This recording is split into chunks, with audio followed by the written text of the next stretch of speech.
This video is a follow-up to my last one on open D tuning. I'm going to show you how I put this little gospel piece together, and I'm going to break down the chords that I'm using and the guide tones of these chords or triads and how I use them to find melodies with the slide.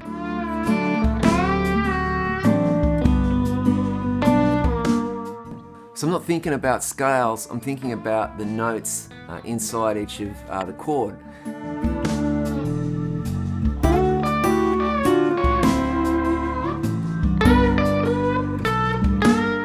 Now, if you're a songwriter or you're just interested in open D tuning and slide guitar, I think you might find this video useful. So let's get into it.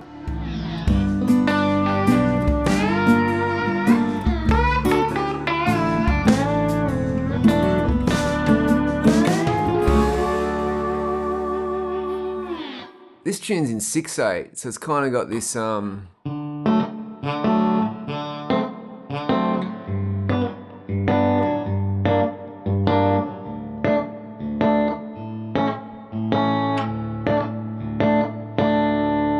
pretty much the whole sequence. That's a root position D triad there, just playing 3 strings.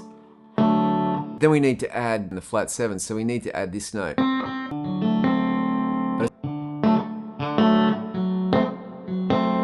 Then it goes to the G, which is the 4 chord, right? You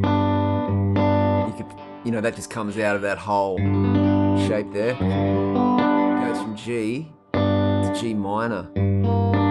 And done as just flatten one note, because if that's a major triad, 1, 3, 5, which is what it is, G major, I just need to flatten that note, and then it's minor. It's a minor chord triad. So do that again.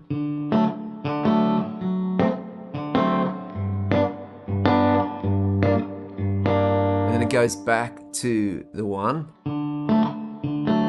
And then it goes to the 5 chord, the A. So you can play it like that as well. But the important note is you want to grab that C sharp. So I can even just play it like that with those 3 strings.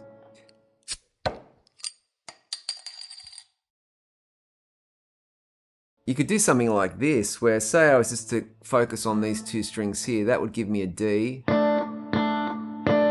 Then we want a dominant. Then we want the G. Need to flatten that to get the G minor. Then back to the A.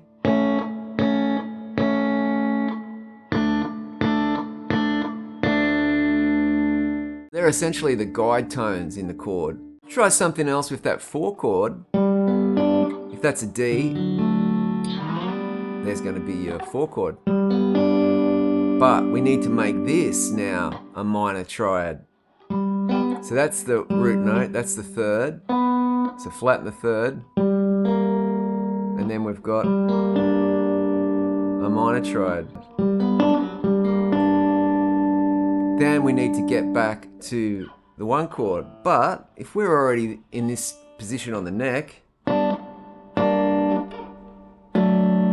find a little D there, and then the next chord's an A. Why don't I grab that one there? Back to the 1 chord. So there was that A there. There's another A there, and for that matter, there could be an A there as well.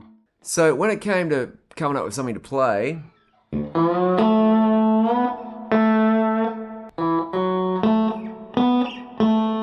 the note that I'm deciding to end the phrase on is just the A note, the 5th of that chord, which is a safe note to play. Then we've got to move into the 4 chord, which is the G. And the chords were going from G to G minor, so I needed that note there, the flat 7.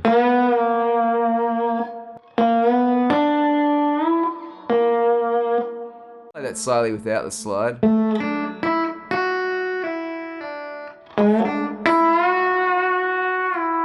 you gotta get a bit of rhythm in that.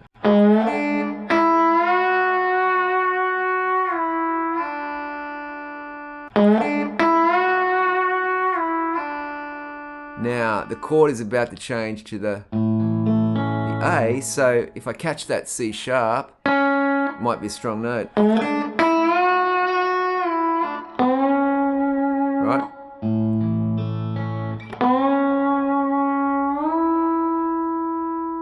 Just the E, that note there, which is part of the A chord. And we're going to resolve back to the D.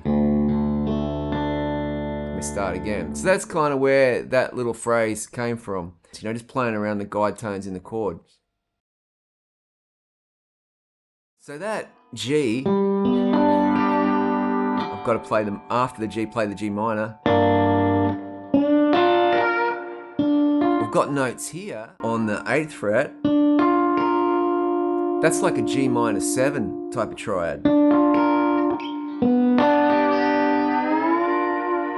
So you can sort of hang into that like that.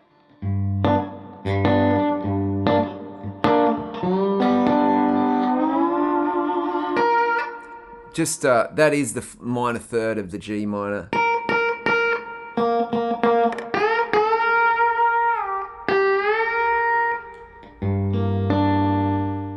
You might want to check out my course on open D tuning. I go right into this stuff. I use a lot of different examples and songs, talk about improvising, how you can use the chord shapes for your own writing. I also look at from other songwriters and how they've used the tuning as well.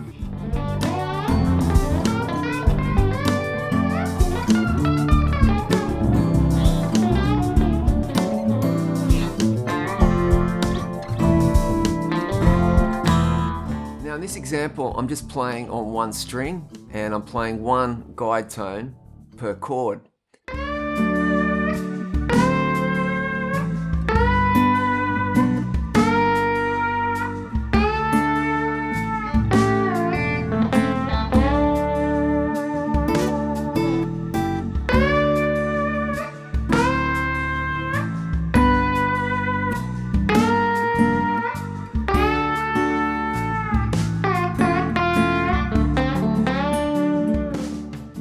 One of the challenges I find with improvising is keeping the chord progression in the back of my mind as I'm trying to improvise. So this little trick, as simple as it is, I think it helps you keep the progression in your head. So the first chord's the D, then it goes to the D7, so I can play that C because that's the flat 7 of the chord D7. Trying to find things that are close. Just below that C is the note B, which is the third, right? The major third of that G major chord. So remember the next chord, the G minor, flattening the third to make it a minor. And then we're back to D. I found the A there, which is the 5th. Now at that point, I'm kind of thinking, what can I do? And it sort of sounds like a turnaround. I just go to the blues. And that's just through sort of building up your library of licks, and then you can sort of fall onto something like that. Because it's fun to play the blues, but I'm still trying to make these changes.